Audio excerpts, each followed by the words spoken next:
What's up? I'm Alex Motorsports, and welcome back to part 2 of F1 teams that disappeared.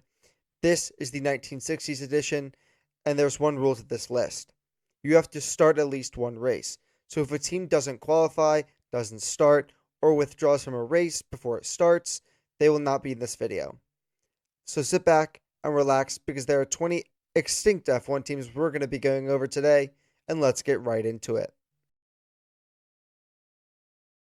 Maserati was one of the most successful teams in Formula One during the 1950s, achieving a drivers' championship with Juan Manuel Fangio in 1957, along with 10 poles, 17 fastest laps, and 40 podiums, including 9 wins.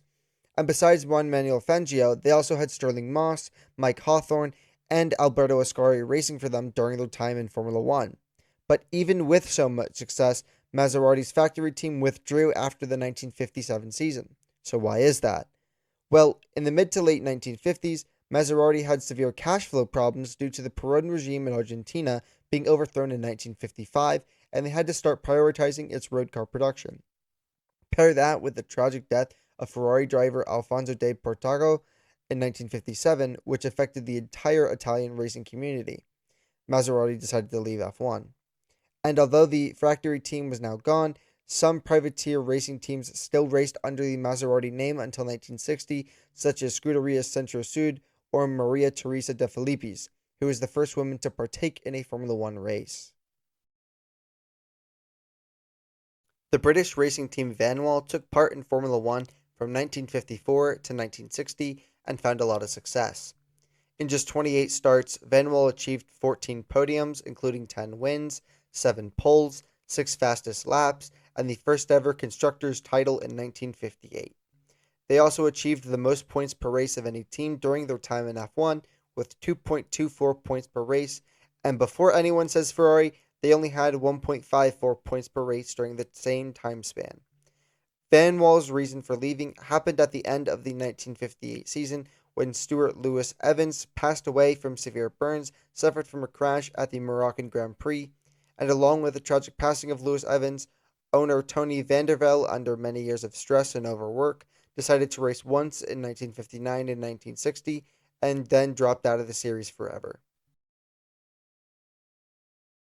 American constructor Kurtis Kraft was owned and operated by Kurtis Kraft himself and only participated in the Indianapolis 500 from 1950 to 1960. During Kraft's time in F1, they achieved 16 podiums, including 5 wins in 1950, 51, 53, 54, and 55, 6 pole positions, and 7 fastest laps. Kraft's reason for only participating in the Indy 500 is that he built his cars specifically for the Indy 500, and the Offenhauser engine they used was very heavy and didn't work well with road courses. Kurtis Kraft left F1 because Formula One left the Indy 500 off the calendar after 1960, which ended Kraft's time in F1. Started by accomplished F1 and sports car driver John Behra, Behra-Porsche entered 4 races between 1959 and 1960, but only started the 1960 Italian and Argentine Grand Prix, where they finished 10th and 12th respectively. Sadly, team founder John Behra never saw his team start a race in Formula One, as he passed away at the Avis circuit in Berlin in August 1959. Camarodi International Team took over in 1960, but without a clear direction after Behra's tragic accident, the team never took off and folded after the 1960 Italian Grand Prix. Established by the heir to the Woolworth fortune, Scarab entered 5 races in the 1960 season, all by team owner Lance Reventlow. Reventlow ended up DNQing in Monaco and Dutch Grand Prix, DNSing in the French Grand Prix, and starting the Belgian and USA Grand Prix with a highest finish of 10th in the USA Grand Prix. Scarab would leave F1 after the 1961 F1 regulations switched to 1.5-liter engines, which rendered the project obsolete. And although Scarab and Reventlow didn't have much success in Formula One, they were the first all-American constructors to build and race in the sport. Started by Brian Naylor and Fred Wilkinson, JVW initially prepared Coopers for Formula 2, until entering Formula One with their JBW Type 1 from 1959 to 61. JBW took part in 6 race weekends but only started 5, and they didn't have much success as they would DNF 4 times and would only finish one race, the 1960 British Grand Prix, where they placed 13th. JBW would leave F1 after team owner and driver Brian Naylor retired from racing due to poor health. Ferguson was founded by tractor pioneer Harry Ferguson and racing driver Tony Rolt to showcase their new family car with a Ferguson four-wheel drive system. To promote the concept, they built the Ferguson P99, which was the first and only F1 car with four-wheel drive. The Ferguson P99 was also front-engine, which was one of the only F1 cars at the time that wasn't mid-engined.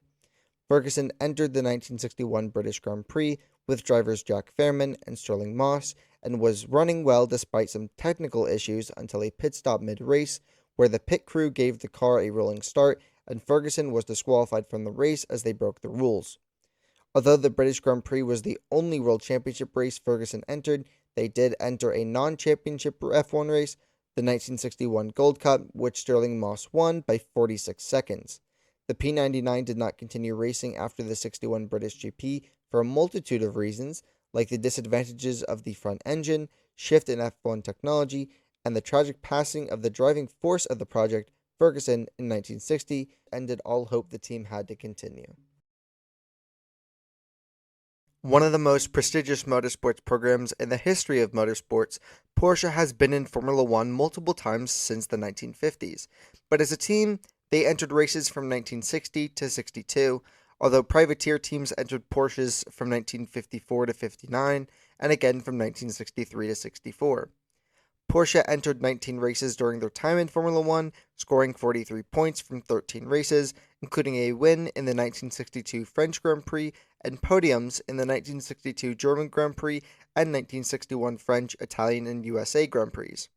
In 1961, Porsche and their main driver Dan Gurney would finish third in the 1961 Constructors and Drivers titles, and they would leave F1 after the 1962 season because the costs to compete were too much, along with Formula One car development being too far off their road car productions.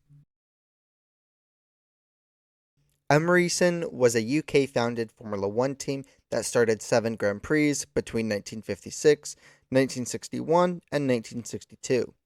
Emeryson never scored a point in F1, with their only finish being 11th in the 1962 British Grand Prix.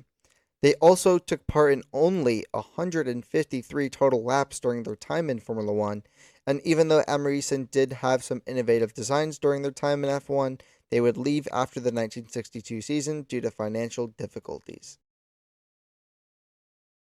Formed by merging Jacques Swaders Uri Francorchamps and Jean-Claude Uri Belge, Uri National Belge fielded Belgian cars with Cooper, Lotus, and later on their own ENB chassis.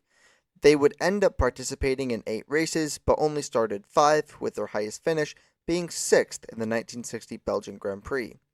ENB left Formula One after they started falling behind the factory teams in sponsorships and development, and would focus only on sports cars after the 1962 Formula One season. Founded by Sid Green in 1954, Gilby was a UK-based Formula One team from 1954 to 1962 that started 10 Grand Prix and did not qualify in another 2. Gilby's highest ever finish was 11th in the 1956 Italian Grand Prix, and they managed to DNF in 7 out of the 10 races they competed in. After 1962, Gilby quietly left Formula One due to a lack of resources and technological advancements compared to the bigger teams of this era. Automobili Turismo eSport started 5 races in the 1963 Formula One season with drivers Phil Hill and Giancarlo Baghetti. They would only have 2 race finishes though, both in the 63 Italian Grand Prix, where Hill finished 11th and Baghetti finished 15th. Hill and Baghetti would DNF the 5 other races, and after the 1963 season, ATS would leave Formula One because of unreliability issues and financial difficulties. Based in Montreal, Stebro built and entered a car in the 1963 US Grand Prix, where Canadian driver Peter Broker qualified 21st and finished 7th. Although they did quite well for their first race in Formula One, they would not continue after the 1963 US GP because the sole reason they entered the Grand Prix was to promote their brand of exhaust, so after the race they went right back to their business and never made another attempt at F1 again. The UK-based team Scirocco was founded by Hugh Powell after he acquired the assets to another Formula One team on this list, Emeryson. Scirocco participated in Formula One between 1963 and 64, starting 5 out of the 7 Grand Prix they entered. They would only finish one time, though, the 1963 Belgian Grand Prix, where Americans Tony September finished 8th, and Scirocco would leave Formula One following 1964 due to technical and financial struggles. One of the early adopters of team sponsorship, British Racing Partnership, or also known as Yeoman Credit Racing or UDT Laystall, started 32 races between 1958 and 1964 and achieved a highest finish of 2nd, which they achieved twice. Once in the 1959 Belgian Grand Prix with Stirling Moss, and once in the 1960 French Grand Prix with Oliver Gendebien. BRP would leave F1 because of money problems after they were denied entry to the Formula One Constructors Association after the 1964 season. This next entry breaks the rules for this video, but this was way too cool not to talk about. Ray's Engineering, or RE for short, was a Rhodesia, now Zimbabwe, racing team founded by Ray Reid for himself to race in. RE took part in one race, the 1965 South African Grand Prix, with Reid as the driver, but for an unknown reason, Reid and RE never qualified for the race, and Ray's Engineering left Formula One due to limited resources and financial difficulties. Shannon Racing Cars, or just Shannon, was a UK-based Formula One team who took part in one race, the 1966 British Grand Prix. British driver Trevor Taylor took the wheel that race, qualifying 18th, but ended up 20th after a mechanical failure took him out of the race. Shannon would not continue in Formula One after the race due to a lack of preparation and little to no financial backing. South African-based Formula One team LDS took part in 5 races in Formula One from 1962 to 63, 1965, and 1967 to 68, and they only participated in a specific Grand Prix, the South African Grand Prix. LDS only finished 2 races, the 1963 South African Grand Prix with South African driver Doug Serurier, and the 1965 South African Grand Prix with Zimbabwe driver Sam Tingle. LDS would leave Formula One because of the rising cost to run a team, and the modernizing of the sport itself left small operations behind in the dust. Eagle was an American and UK-based Formula One team founded by ex-Porsche driver Dan Gurney and Carroll Shelby that took part in 25 Grand Prix between 1966 and 1969. Eagle would earn 17 points during its time in Formula One, all of which were by Gurney. The 17 points would come from 2 fifth places, a 3rd place in the 1967 Canadian Grand Prix, and a win in the 1967 Belgian Grand Prix. Eagle and Gurney were the first American constructor-driver partnership to win a Formula One road race, and to this day, Eagle is still the only American F1 team to win a road race in Formula One. Eagle would leave Formula One following the 1969 Canadian Grand Prix due to having better prospects in IndyCar and the mounting cost to be in Formula One itself. A super successful team in the 1950s and 60s, Cooper went under multiple names during its time in Formula One, with the most successful one being Cooper Climax. In 129 races, Cooper would achieve 59 podiums, including 16 wins, 11 poles, 14 fastest laps, and the Drivers' and Constructors' Championships in 1959 and 1960. Cooper would have a lot of great drivers, such as Stirling Moss, Jack Brabham, Bruce McLaren, John Surtees, Jochen Rindt, but Cooper would end up leaving Formula One after 1969 due to financial problems due to not attracting sponsorships or investment, technical stagnation which led to other teams having better equipment, the loss of key personnel like drivers Bruce McLaren, John Surtees and Jack Brabham, and an ownership change in 1965, which led to Cooper's sharp decline. The 1960s was a challenging era for F1 teams, maybe even more so than the 50s. Only well-funded teams were able to survive, and even teams that were successful, like Cooper, Eagle, or Porsche, were not able to survive the rising cost of Formula One. But each and every team mentioned, whether they raced for 1 or 129 races, had an impact on Formula One history. And that is all that matters. If you enjoyed this video, like, comment, and subscribe, and don't forget to have an amazing day.